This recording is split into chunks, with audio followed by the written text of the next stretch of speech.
l'instant avec une très bonne idée lecture dedans. Sûrement le roman le plus poignant que j'ai lu de cette rentrée littéraire, et j'ai même pleuré en le lisant. Donc voilà. Déjà, je trouve que le titre est magnifique, Traverser les montagnes et venir naître ici, de Marie Pavlenko. Marie Pavlenko, d'habitude, elle écrit pour plutôt les grands ados. Et là, c'est un roman adulte. Donc au départ, on est avec une femme qui...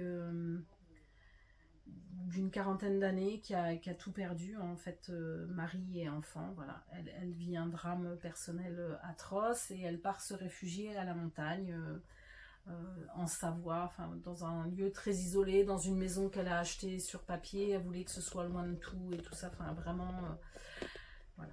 Elle voulait s'isoler. Et puis, elle se promène dans la montagne un soir, tout ça, et elle croise une jeune femme, une Syrienne, enceinte jusqu'au cou, qui est en train d'accoucher dans la montagne alors qu'il fait froid, et qui, voilà.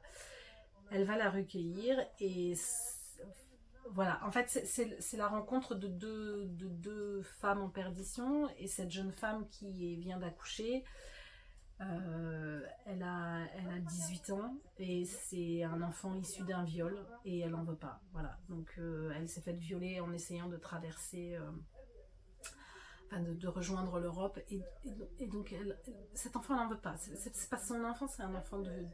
Voilà, donc c'est terrible, c'est hyper questionnant,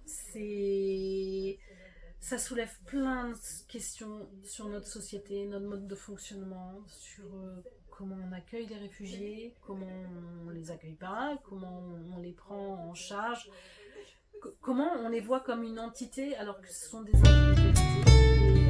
Et c'est pas bateau, franchement c'est pas bateau, même si là, enfin, c'est vrai que ça fait gros, quoi, mais en fait ça arrive à tellement de femmes, et même sans parler d'être réfugiées.